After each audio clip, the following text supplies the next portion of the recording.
What's good, y'all? Welcome back to the Verdependent podcast, where we depend on the Verde and Black for our everyday vibes. This episode is brought to you by AC Memento. AC Memento, your digital sports and concert scrapbook. Download Memento today by following the link in the show notes or on any of our social profile bios. This week, we review our home draw against FC Dallas, discuss Chelsea's season opener, and preview our match at Montreal before closing out the episode with the stoppage time rundown of the hottest Austin FC, MLS, and World Footy storylines of the past week. I'm Logan Bartlett. What's up, everyone? This is Paul Fletez. And we're just going to get right into it. Preheated takes. Paul, start us off. Your preheated take this week. Yes, sir. None other than, the player of the hour, Owen Wolff, is going to be all about him for this preheated take. But I have him overtaking Sebastian Driussi in the all-time club assists by the end of this season, which I'm pretty sure is just another way of me phrasing another preheated take, but I think it's going to happen. I think hype it up, G. Don't even worry about it. Yeah. Driussi's at now. Yeah, Driussi was at 17. Owen is at 14 per my calculations, but we're going to talk about this a little bit later. The club communicated that he's at 10 overall involvements, which means that they counted an assist that I did not count, but other people didn't count. So anyway, we'll talk about it. But what is your preheated take, my guy? Mine's also Owen Wolff themed. I do want to shout out that I put my first. Exactly.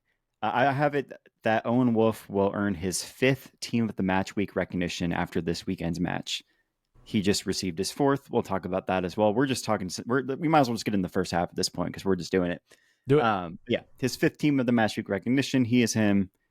I'll praise him. We saw the same lineup this past weekend against FC Dallas that we did against Houston and ended the match with the same result, a draw at home against a beatable rival. This was a match where Austin dominated in every basic and advanced metric except for 4 goals scored.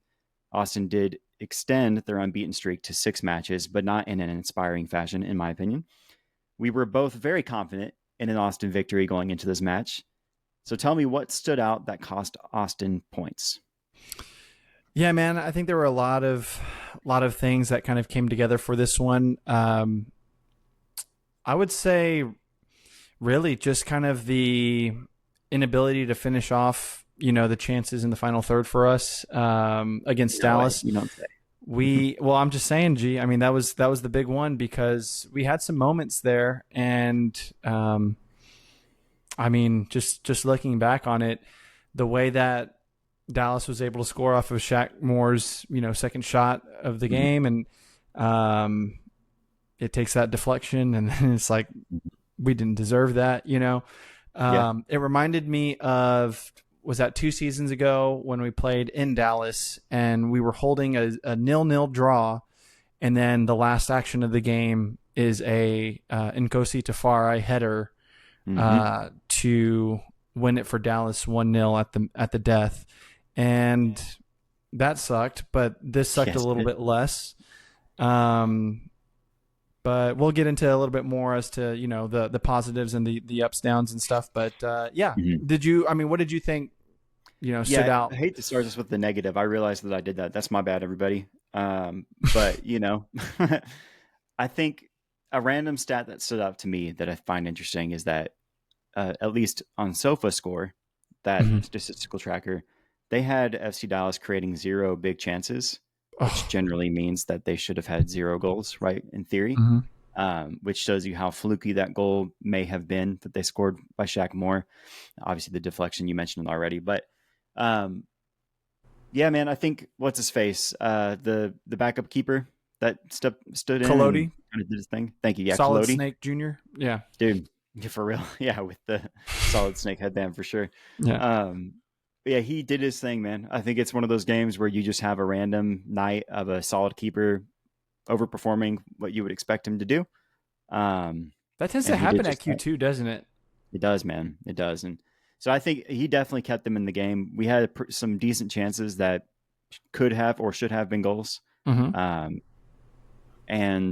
that's really what stood out to me, right? Like the team was generally as anemic as they've been on offense, compared to the rest of the year, but we should have had something more out of that. the one man who did score for us, right? We mentioned his name twice already, Mm-hmm. being Owen Wolff. Even his goal had to be superb, right? Like Collodi still almost got a hand to it, was Mm-hmm. right there, had to hit the post and bounce in. He had to absolutely dunk on somebody. So let's talk about that. Owen Wolff was named to the team of the match week for the fourth time this week, right? So my prediction is he'll get it the fifth time Mm-hmm. after this weekend's match. And what was an impressive night for him. That was, of course, exclamated by his emphatic posterizer or his poster over Shaq Moore. He was also almost first goal at Q2, which is cool. Yeah. So shout out to him. That's awesome. Right. Team of the match week, all great. Team of the match week 4 times, even better. Do you think he is in contention to be Austin's player of the year? Yeah, 100%. I mean, it's just hilarious, and I don't want to be that person that talks about the allegations, right, about nepotism, and you remember when everyone was blah blah blah. Nah, man, No, that like was ages ago. I know, but like looking just at his stats for this season, and I mean just purely off the goal contributions right now, I feel like I've done a pretty good job of tracking historical, data for each player's goal involvements and stuff like that. And I mean, Owen right now is on a different level compared to his other seasons. I mean, he's got 3 goals on the year: one, two, three, four, five, six. I think the club had 7 because they were counting a corner kick that led into the Ilya Sanchez goal against Mm-hmm. Houston, I believe. And Yep. yeah, man, I just think this kid is so bright.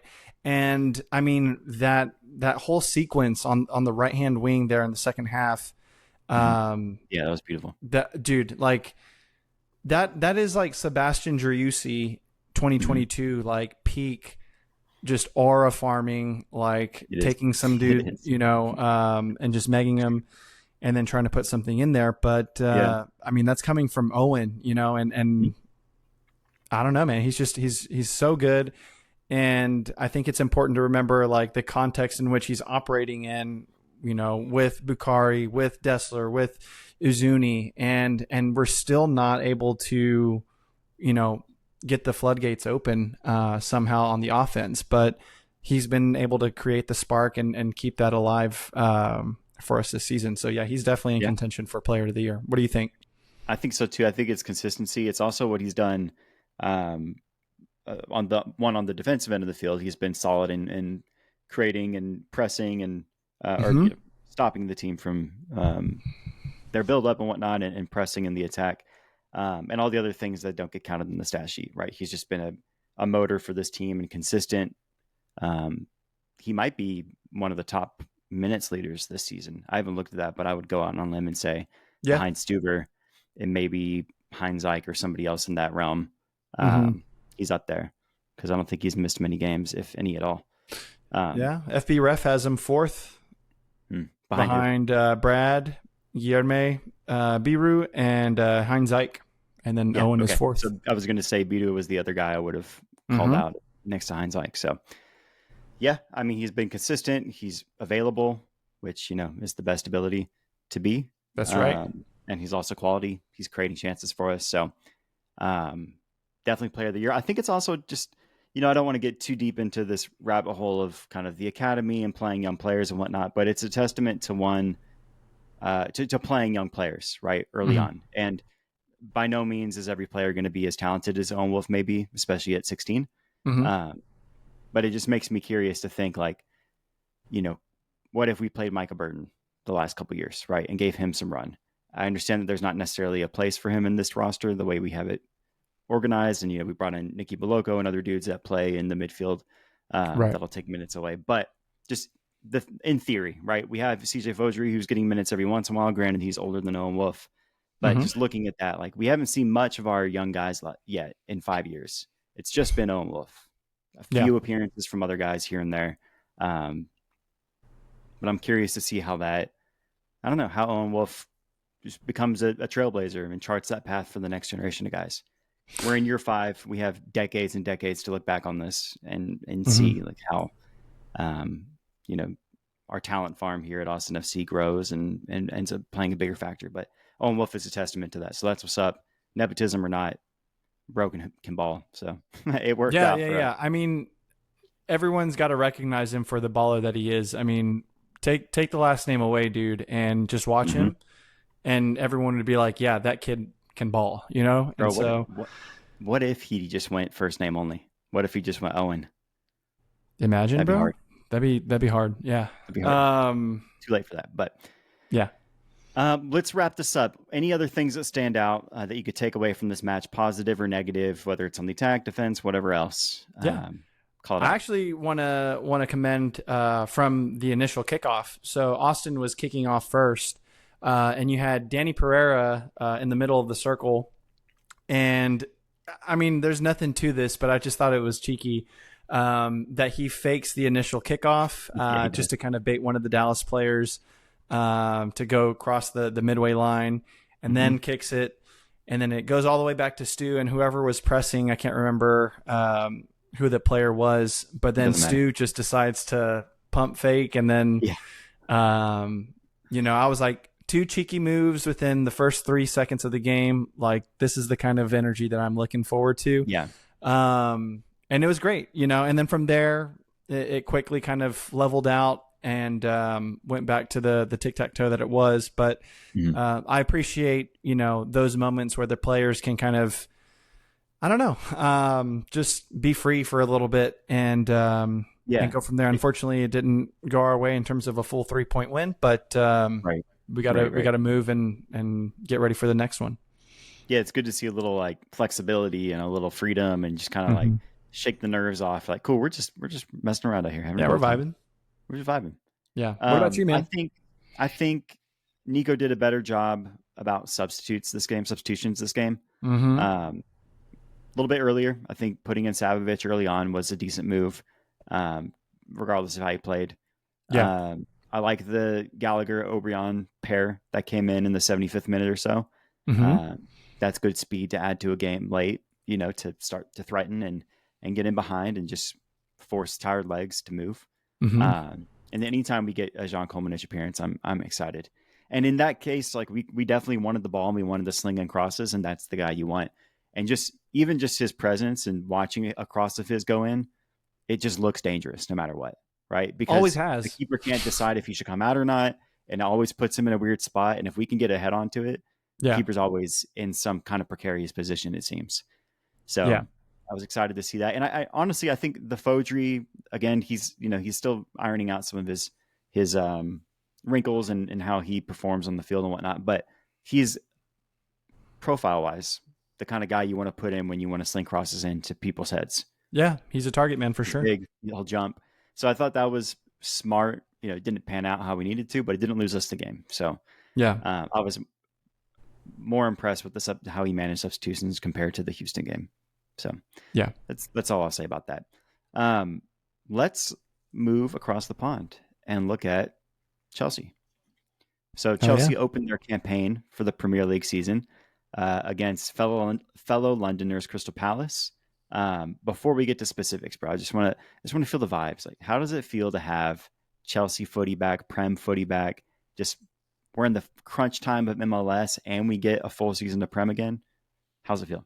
Dude, I mean, it feels great. This time of year is always refreshing for the sicko that loves, both MLS and the Prem. Mm-hmm. And I just want to say welcome, G, because I know that this is now your second or third campaign where you're following, both, and the action is year round, baby, and Yes. and we're here, and I think with the expectation for Chelsea specifically, it's a little bit. I don't want to say nerve wracking, but it is definitely. I'm coming into it with a little bit of anxious optimism, where it's like I'm feeling good, but I'm too scared to like really kind of go all in. But yeah, man, how about you? How are you feeling about it? It's just I don't. There's certain times of the year that you look forward to, right? Mm-hmm. That you look, okay, holidays are coming up, or when you're a kid, it's spring break or summertime, Right? Wherever you get those breaks at work. I work at university, right? So I get some student breaks here and there. I'm like, cool, I get that whole weekend off, badass. Nice. And I'm so excited to add mid-August to that list now, because not only is, of course, Austin FC, final third of the season, crunch Mm-hmm. time, pressure's on, high quality or high intensity football. We get Chelsea for the next 10 months, more or Yep. less, and even then it wasn't really a break at all this summer with all True. the other tournament action. Um, and then just random sprinkle this on for fun, UT football, right? At the end of this month, 10 days from now. Next weekend. So Yeah. exactly. It's like, it's just boom, boom, boom. Everything's going. It just tickles my little sports fan brain in Yeah. an awesome way. Let's get into specifics though now. Let's talk about this game. Let's So do it. like Austin FC this Saturday, Chelsea bested Crystal Palace in almost every statistical metric except goals scored, ending match day 1 with a 0-0 draw. What stood out to you in this game, and what might need to change moving forward for the next 37 match days?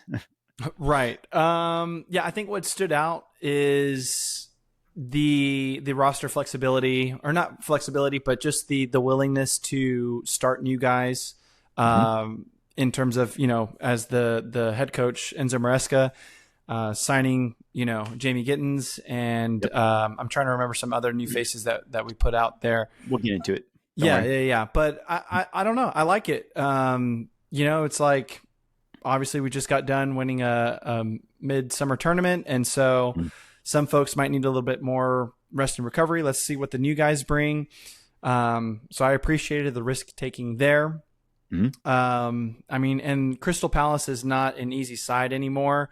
Like they have definitely done their job in terms of trying to level out their roster and make it hard for Chelsea. And so that's exactly what we saw pan out. We had some good moments, especially the subs that came in: Liam Delap, Esteval, and Adri Santos, all making debuts in the league. And so, yeah, that was what I liked. I think what needs to change is maybe in the winger side of things, starting with Esteval, and kind of seeing what we can do, bringing Gittins on as kind of that second half, star sub.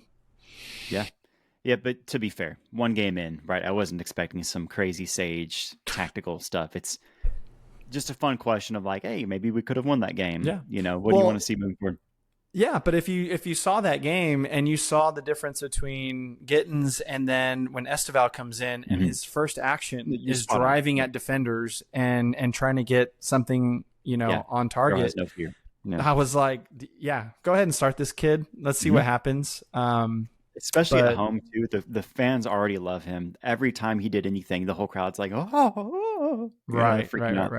So it's a good vibe to have, and also he's a solid player. So. For sure. I think for me, it was similar to Austin FC, and something we've seen from Chelsea for a good while now, at least in the Prem, is their difficulty getting Cole Palmer the ball, and especially in dangerous positions.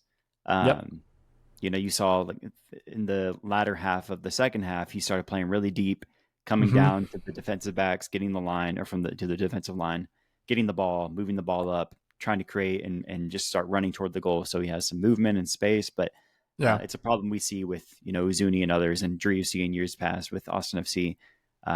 When you have a clear star in Cole Palmer, defenses are keyed in on that, right? So you need other guys to step up to alleviate some of that pressure, looking at like Pedro Neto, Gittins, Esteval, others, of course, the striker, whoever it may be. So I think that stood out. It's something that Chelsea still needs to work out as Cole Palmer is established as the guy in Chelsea. So that's it. What needs to change? Just get him the ball. Give him a chance to create for the other guys, because once they start getting their vibe, their feet wet and scoring goals and seeing success, then it makes the game easier for Cole Palmer. So true. That's me. You mentioned a lot of this already, so I'll kind of speed through it. But newcomers João Pedro and Jamie Gittins got the start, while Esteval, Delap, and Santos all made their Prem debut off the bench for Chelsea. You mentioned a little bit about just like it was fun to see it, good to see that flexibility. How'd you feel about the new guys' performances? And I'll look specifically at João Pedro and Gittins to start, just because they got the majority of the minutes and are 60 million plus signings. Yeah, no, I think there were positive performances from the two of them. It wasn't like anything to write home about necessarily, but I think they did what they could have done on on a first day debut. Um, Mm-hmm. I will say for João Pedro though, it really excites me because obviously we're hearing news about Nicholas Jackson on the way Mm-hmm. out, and I think a Yeah. lot of fans that tried to appreciate him when we had him, they were saying things about his hold up play, his availability to link up, Mm-hmm. anywhere along that front three. And we have that still, and we have that more with João Pedro, who's arguably a more clinical finisher, just from the Yeah. short On time that we've paper. seen. Yeah. And Exactly. so I don't think there's really a drop off there, which is really good to hear. And then Jamie Gittins, yeah, I think is going to be really exciting to see. You see some flashes of him being able to take on defenders 1v1, but I think it's just a matter of integrating him Mm-hmm. with the rest of, like with Reece James, and the rest of the team going up. But I don't know, Mm-hmm. man. I feel good about it. I really do. And then in terms of Esteval, Delap, I Yeah. think had some good minutes going in. And Santos, they're going to be good, man. Yeah. I think we have the most Brazilians in the Prem right now. It, Just as a side note. I was telling Lojo when I was over at that watch party Yeah. with San Antonio Blues, I was like, this reminds me and makes me feel like early 2000s Chelsea again. Yep. When Yeah. we just had those Brazilians on, and I mean the English midfielders that were getting it done, and Mm-hmm. proper team, man.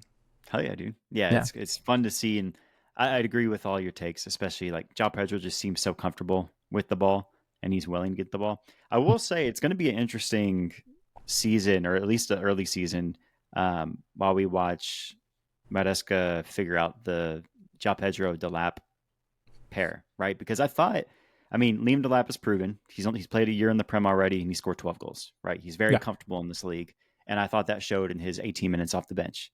Like he looked agreed. very comfortable. Immediately, he made an impact. Making his presence felt, creating corners, making space, moving the ball around, just being a physical presence in a way that maybe João Pedro is still getting familiar with. Mm-hmm. In the league, I thought he had his own shining moments, but just they're kind of different profile of player that adds an interesting angle to the team. And I think I wouldn't be surprised to see Delap get a start in the next couple games in the Prem Oh, absolutely not. Yeah. because Yeah, it's going to be a big challenge for Maresca there, but I mean, yeah, for us as fans, it's you couldn't ask for more. exactly. For us as fantasy managers, though, that's where it gets a little Oh weird. yeah. Which I Because I will got Delap, say, you got João Pedro. exactly. Which I will say, this is my first season actually doing Same. a legitimate, fantasy, English Premier League style. Mhm. Where as managers we go head to head against other managers in the league, and Yep. yeah, it's not just my regular auto pick, Yeah. FPL, Week whatever. to week. Yeah, exactly. Yeah, It's but fun. it'll be good. 30 seconds or less. What are your predictions for this weekend at West Ham? At West Ham, I feel good. I think we go ahead and snatch a 1-0 win at London Stadium. Damn. I mean, I can see that they're not bad, right? But they did just get absolutely smacked by Sunderland. Granted, it was at the Stadium of Light. That's probably going to be one of the craziest places to play this year, Mm-hmm. just given how hungry those fans are. Yeah, I could see us matching Sunderland, getting a 2-0, 3-0 win, something nice and easy. for sure. I think the team will want to prove, like, hey, Crystal Palace, that won't happen again. Don't worry. Like, we'll beat the teams we're supposed to beat. And I think this is one of them. So, Yeah, emphatic win. Score some goals. Cole Palmer does his thing. true Yeah, that. that's me. We're going to take a very quick break before previewing our matchup away at Montreal. So hold tight.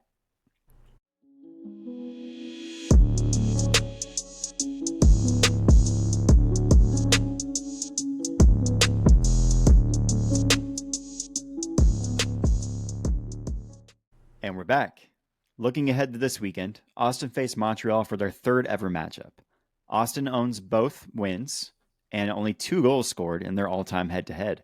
Montreal sit tied for dead last in the East with 20 points and own an abysmal home record with 1 win, 5 draws, and 7 losses. Following the draw against Dallas, Stuver called out Austin's need to earn back points lost this weekend facing Montreal. What do you think will be the key to this? I think if we do everything that we're supposed to do, this is an easy win. But this is MLS, and as you were reading that, and I was letting my head just kind of visualize success for this team. And then I was quickly remembered, and it was snatched away from me, that anything can happen, and I shouldn't put too much stock into these predictions. But Yeah. to answer your question, I think we just need to do what we need to do.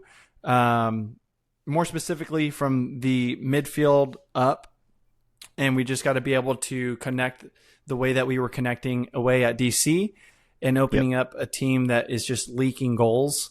And if we do that, I mean, there's no reason why we can't walk away with our first win of August. I like that. Extend our unbeaten streak to 7 as well. To me, Yeah. this looks like one of those Diego Rubio, Jader Obrian matches. Not that Jader is going to start. I think Diego will. But I Yeah. think this is one of those games where we need to win it. Mm-hmm. We need to look at veterans who have experience in MLS playing these weird kind of games where you have an underwhelming opponent who, like you said, it's MLS. Anybody's always reared when ready to strike, right? Right. I think this is one of those games where somebody like Diego Rubio sets the tone for us. Not to say that he starts scoring and assisting all of a sudden, which he may, but just in terms of Picking some mindset, of passes. tenacity, Mm-hmm. of I don't know, just experience, bringing that to the team, because it's just a tough time for us right now, right? Again, we are unbeaten, 6. That's great, but 2 draws against opponents that we should have beaten, rivals that we should have beaten at home. Mm-hmm. Um, it just seems like a game where someone like Uzuni or somebody else, like those guys, might not crack under pressure, but get overwhelmed with the pressure and Yeah. psych themselves out, you know? And I think we need a guy like Rubio to come in and be like, hey, this is our game. Yeah. Watch me. Just follow my lead. I got this. And he kind of unlocks some chaos, steadiness, all of the above for this team in a way that helps them secure the win. So For sure. that's kind Yeah. of what I need from this team right now. Yeah, and I guess I should also add then, if we're calling out specific players, I feel like Bukhari specifically needs to kind of take this game by the scruff, because I mean he can take on any one of those defenders for Montreal, I guarantee you. And he needs to do his thing, and then I can see, like you were saying, a Diego Rubio, an Uzuni, or an Owen Wolf even. Just similar again. I mean, just finishing whatever he dishes up. But yeah, man, because I want to say the last couple of games I've noticed on the right hand side specifically, where Bukhari is just not as committed to his decision making. There's still a little bit of question marks you can tell around his body language and when he's making his passes, and sometimes it doesn't always come off. So I think if they can just stay a little bit more committed to whatever their assignments are, like I said, this should be a wrap. But yeah, I like it. Yeah, I think that's a fair take. Random thing too is you got to shut down Owusu because he's literally their only threat on offense right now. So right. whatever that looks like, make it happen. Yeah. Whether that's Vatak, what we saw with Vatak Benteke in the DC United match, Mm-hmm. like that kind of matchup where there's just a dude on him the entire time. We need to see some of that defensive discipline from the team. Austin has fared well against Eastern Conference comp this season with 8 points in 5 matches, 2 wins, 2 draws, and 1 loss. Should we expect more of this? More of the same, given the quality or the lack thereof with this opponent? Yeah.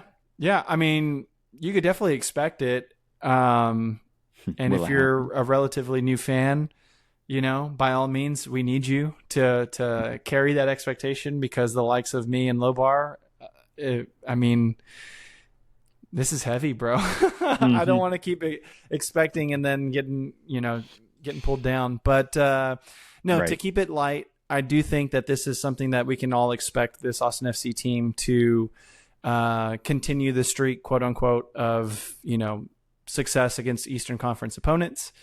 So I think we can go into this weekend feeling pretty good about what we're going to see. Yeah, it's one of those games that we kind of like. If we don't win it, I'll be actually mad. I mean, 3 games in a row, bro. These were supposed to be the easy ones, right? I know. And we're sliding down the standings too. I mean, just barely. But, as other teams around us start accumulating points. Slow skid. It's just, that's not a good sign. And We need to, yeah, like you said, this is supposed to be the easy stretch on paper, and now we're just a game out from the play-in. I guess we got two teams got to pass us, but still, we're Mhm. sitting comfortably in the play-in, Yeah. especially if we don't get a result in this game. Yeah. Granted, we do have two games in hand for a lot of the teams around us, meaning we've played 25, they've played 27, so Hmm. that's something to look forward to. But one of those games is late season against LAFC, so it's not like that's a you know that that's not a gimme game by any means. So, No. um, yeah, I think again, this is a team we should beat. If we don't beat them, I'll actually be peeved. I'll have some thoughts. Um, and please save us, Diego Rubio, Owen Wolf, Uzuni. Do something. Like let's get this win. Yeah. Let's get to predictions. Let's do it. Start us off. I have us winning a comfortable 2-0 on the road in Canada. I like it. I like it. What am I gonna say? Well, we need revenge, right? Because when we went up to Vancouver, then they dunked on us. They did dunk on us. Brian White Yeah. specifically Was that the did. 5-0 game away? That was the 5-1 away. Sorry, 5-1. Yeah, we got the Danny Pereira goal at the end. Mm-hmm. I think we owe Canada some vengeance. So I think a 3-0, 3 goals plus. I'm going to say 3-0 for the vibes. I wouldn't be surprised if Owusu gets one late game just on some BS, maybe Sure. a penalty, some Yeah. shit like that. But I think it's a No 3-goal penalty, game for us. G. No penalty. Hey, if I put it out there, it doesn't happen apparently. So, That's fair. That's fair. Yeah. Yeah, I think it's a win. Again, if they don't win, I'll be grumpy, but we'll get to that next week. That's Yes. not on us. True. That's on them. So That's right. shall we stoppage time this? I want a stoppage time. Let's do it. Let's get a little creative to start. We had Q2's One Taco. They were featured on Footy Scran Twitter for their carne asada and al pastor tacos, easily being voted as Scran. 85+% voted yes, Scran. Thoughts on that? I mean, dude, that is some of the most Scran you can possibly have. And if you don't follow Footy Scran Twitter, I mean, you got to do it. Very fun. Yeah, they go all across stadiums, footy stadiums across the world, and kind of showcase these different menu options. Will we say? Yeah. And it's cool to see that Q2 is on there. So yeah, like, this is our second appearance, right? We had T-Locks. It was T-Locks, Verde Black a couple years back. That's right, and that's where I was like, wait, I haven't tried it yet. I need to try it, and I tried it, and it was so good. Yeah, so I had the regular not green bun one at their food truck. It was also very good. Yeah. Now I got to try those tacos. So I do like One Taco. I've been to the actual restaurant. Yeah, they've got a couple branches out here, but yeah, One Taco's solid. Shout out to them though. You're officially voted Scran. I think the 15% were wrong, and that's all I'll say about that. They just didn't know what Scran was, probably. Yeah. We'll give them that. They saw a pile of cheese and meat and onions, and they were like, "What is that?" Right. And they're wrong. Let's keep it Scran? No, I'm kidding. Yeah. All right.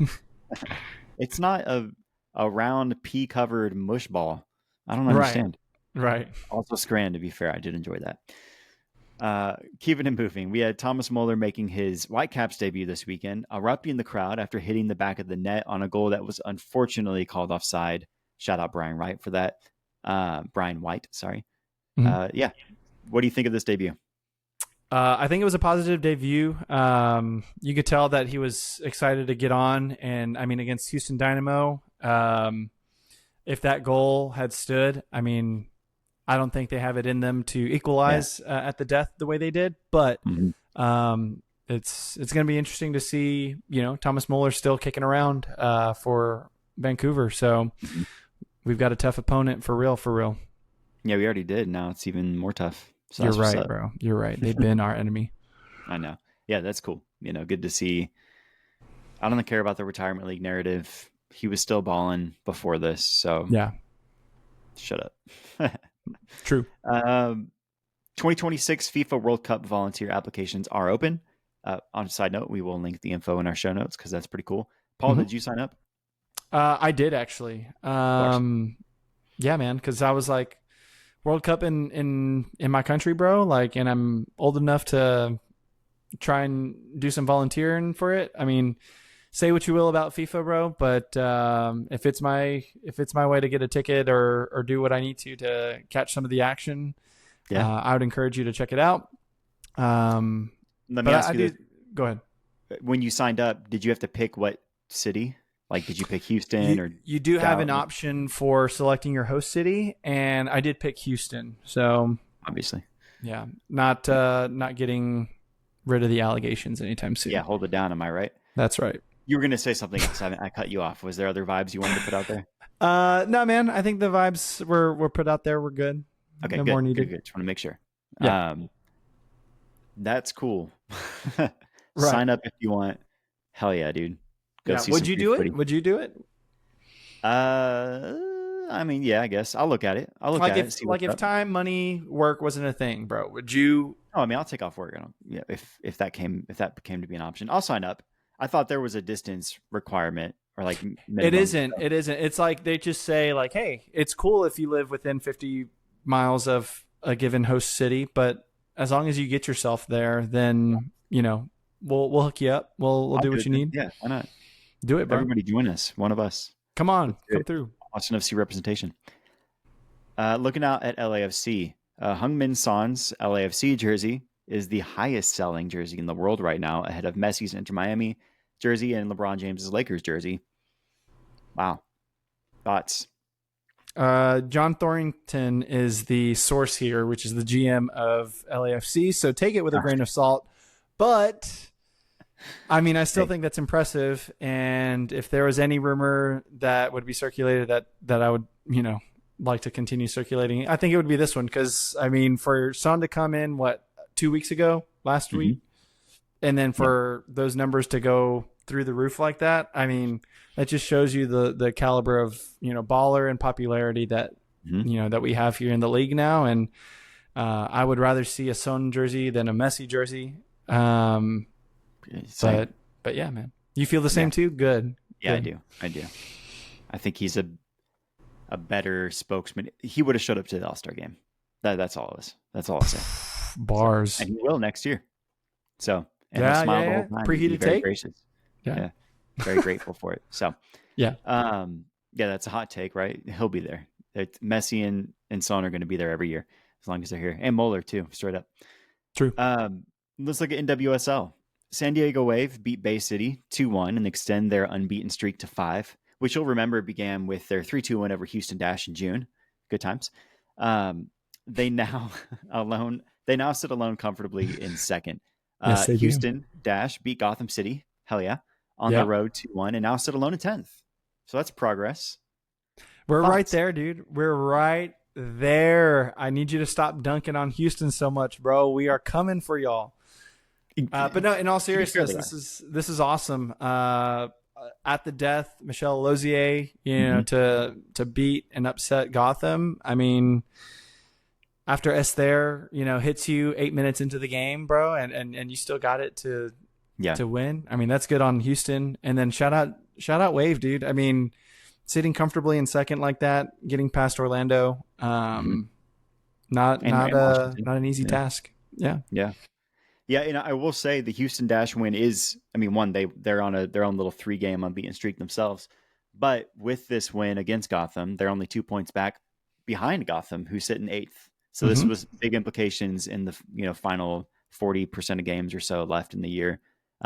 This is a good time to be streaking and to be doing all right. So hey, maybe, bro, what if we see like a 2-7 matchup, San Diego Wave versus Houston Dash? I mean, we got to go back to 1972 and watch it, all right? Yeah. All right. Yeah, we do. All right. Yeah. We'll be there. Let's keep it moving. We have, actually, this is our last point because we already talked Chelsea. So this is it. We're doing a little league's correspondence check-in because Serie A or Italian soccer coverage is back just like that. Christian Pulisic scored in Milan's first round Coppa Italia victory against second division Bari. Let his scoring, quote unquote, let his scoring do the talking, according to headlines, in the face of old head criticism with all the old U.S. men's national team dudes talking their mess about right. all the other kids, all that stuff. So thoughts on that? Yeah, I mean, I haven't actually had a chance to check out this documentary that's been splitting some of the U.S. men's national team fan base, but I'm curious now that there's a little bit of drama. So this is a reminder to myself and also to, our listeners that, if you want some more dramatic, footy content, if you care to check out what Pulisic is saying, that's making folks upset. That's cool that he's still, in good form at AC Milan. But beyond that, man, I mean, yeah, second division, you got to beat them. That's it's called Pulisic. It's on Paramount Plus, and it's a 9-part documentary that dives into the life of a 26-year-old who's accomplished very little. So that's what's up. Interesting. Whoa, I say very little. I was like, he's a Champions League winner, my guy. Yeah, I mean, he's on a team that won the Champions League. Yeah, the team. I'm being a little hater there. It's just funny to see a 26-year-old who hasn't done hasn't Correct. led a team to anything significant yet. Yes. A Gold Cup, sure, but yeah, I'll never forget the weight of a country on his shoulders at 17 years old when Trinidad and Tobago kept us from the 2018 World Cup, and exactly. I was like, damn, it's not his fault, but all right. Yeah, exactly. Anyway, but watch the series. I'm talking a little shit. He is Captain America, says season 1, episode 1. So, shout out the man in the mirror. That's right. We appreciate y'all kicking it with us on this week's episode of the Verdependent podcast. I'm Logan Bartlett. Catch me on Twitter at LobarVHLM. And I'm Paul Fletes. You can catch me on Twitter at PaulAndrewFC. That's a government name. And keep the chatter going online by following at the Verdependent on socials. Like and subscribe wherever you get your podcast. And that's an episode, y'all. Peace and thank you. Bye.